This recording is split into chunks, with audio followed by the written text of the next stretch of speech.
This is a fan-generated show. If you would like to support us, please go to jamieglazov.com, and also don't forget to subscribe to our YouTube channel. All your support is greatly appreciated. Good evening. Welcome to the Glazov Gang. Tonight, Russia's holy war on the Islamic State? ? Our guest this evening, backed by popular demand, Daniel Greenfield, Shillman Fellow at the David Horowitz Freedom Center. He writes the blog The Point at frontpagemag.com. Daniel Greenfield, what an honor to have you here again. Thank you for having me back. Thank you, Daniel. The Russian Orthodox Christian Church recently described its government's fight against the Islamic State and other jihadi opposition groups in Syria as a holy war. Putin, a few things he said, and now what he's doing backing Assad, some of the things being said in the international community. There's some kind of Christian crusade and defense against Islamic jihad, and you would say? Well, there certainly is a holy war in Syria, but it's a holy war between Shiites and Sunnis and between different groups of Sunni Muslims. That's what's going on there. There's no holy war as far as Christians are concerned, because Putin is just backing the Shiite side. And fortunately, Obama is backing some on the Sunni side. So we're backing two different groups of terrorists, Shiites versus Sunnis, all of whom are fighting the Islamic State to some degree.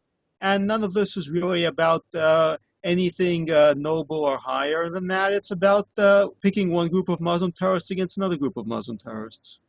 Okay, now 1 second. For instance, for years, Russia's Orthodox leaders have voiced their concern for persecuted Christians. Putin has, met with the representatives of the Russian Orthodox Church. Some of the clerics are asking Putin, to protect Christians in his foreign policy. He's made certain statements to them.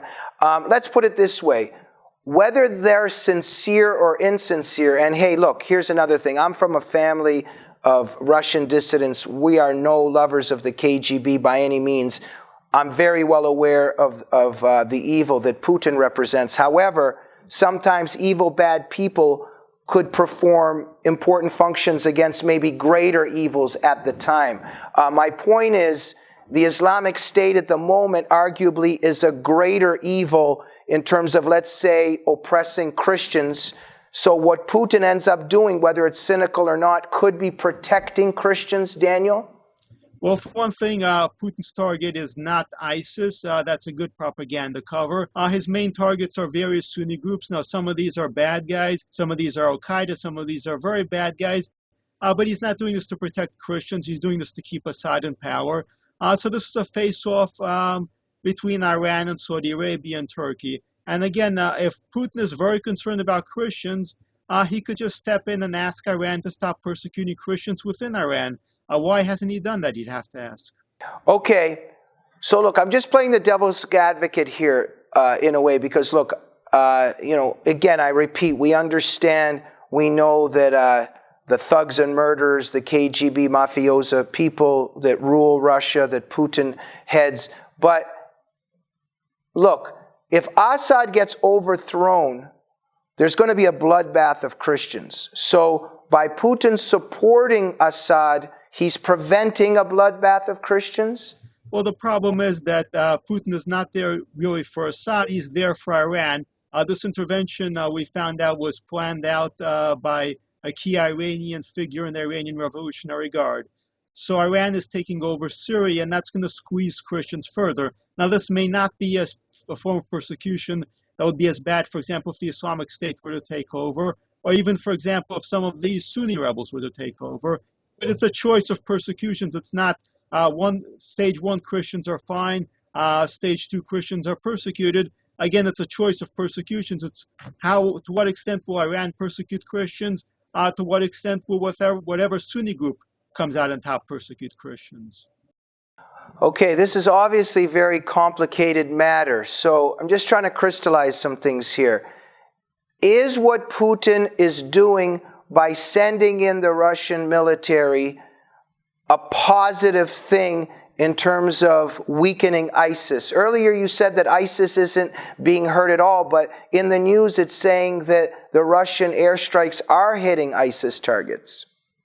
The main thrust of the attack is still against Sunni targets, but not specifically ISIS. They're going to hit some ISIS.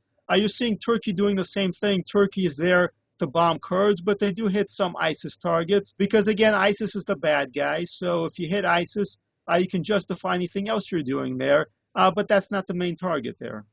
Okay, this is quite confusing. Now, Obama is supporting the Sunni Islamists. Putin is supporting the Shia Islamists. The easy way to break it down is that Obama got into this to support a Muslim Brotherhood takeover of Syria. They had a major presence in the Sunni opposition originally. Since then, they've been displaced to some extent by groups aligned with Al-Qaeda. Obama, in terms of how Obama figures in all this.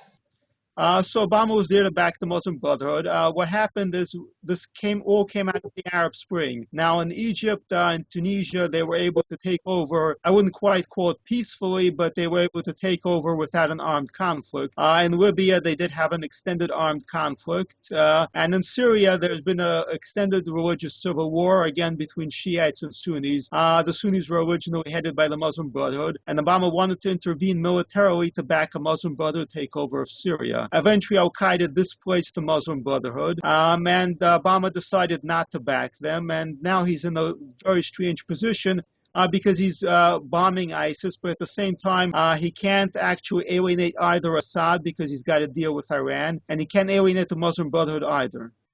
Is there a lesser of two evils in this?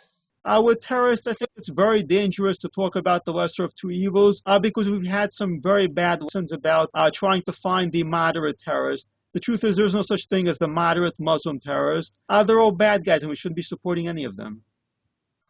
Daniel, you write in your article at Front Page, I recommend and encourage everyone to read it. It's called How Putin is Winning and Losing Syria in Front Page magazine.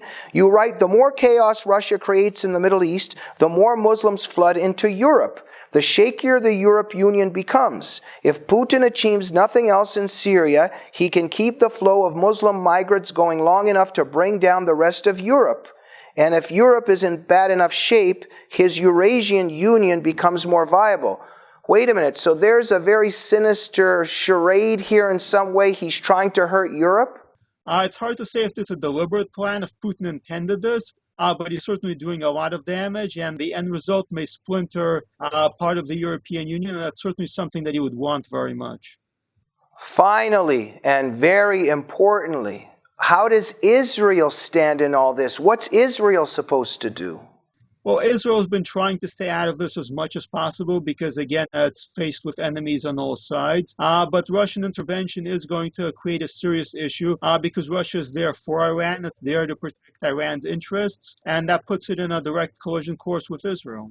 Daniel Greenfield, an American president, comes into office tomorrow, and he cares about America. He cares about freedom. He's very confused about what's happening there. He calls you and says, Daniel Greenfield, what should the United States do?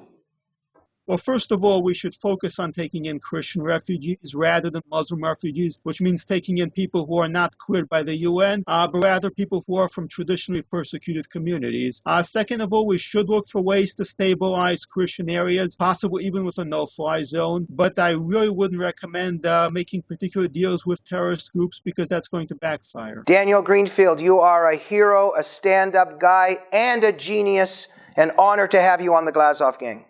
Thanks for having me back. Thank you. And we'll see you on the next edition of the Glazov Gang. Good night.